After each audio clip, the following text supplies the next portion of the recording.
پہلے تو ایک تہنیت کی قرارداد پاس کریں، کیونکہ ہم تو جب سے پیدا ہوئے ہیں اس وقت سے صرف خواتین کے حقوق ہی سنتے ہیں۔ پہلی مرتبہ کسی نے ابا میاں کے اور شوہر کے حقوق کا بھی ذکر کیا، ورنہ میرا تو خیال یہ تھا کہ یہ دونوں بزرگ ابا میاں بھی اور شوہر صاحب بھی محروم حقوق کر کے پیدا کیے گئے ہیں۔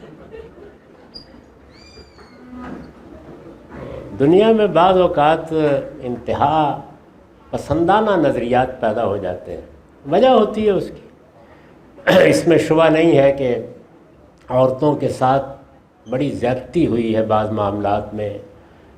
میں جانتا ہوں کہ ہماری پرانی معاشرت میں وہ بڑی مظلوم ہو گئی تھی، ان کی تعلیم کے مواقع ختم ہوئے، ان کے لیے آزادانہ فیصلہ کرنے کے مواقع نہیں رہے، یہاں تک کہ مذہبی معاملات سے بھی ان کو بالکل الگ کر دیا گیا۔ چنانچہ اس میں ان کے حقوق، ان کے لیے کچھ بہتر حالات، یہ سب چیزیں موضوع بنتی رہیں، اور اس کے لازمی نتیجے کے طور پر مردوں کے حقوق پر ذرا کم گفتگو ہوئی ہے۔ انسانی معاشرہ اپنی ذات میں توازن کا نام ہے، ہر چیز میں ایک ہارمنی، ایک توازن ہونا چاہیے۔ چنانچہ باپ ہے، اولاد ہے، بیوی ہے، شوہر ہے، اعزاء اقربا ہیں، سب کو ان کی جگہ پہ رکھا جائے، سب کے حقوق کا لحاظ کیا جائے، سب سے متعلق اپنے فرائض بھی پورے کیے جائیں۔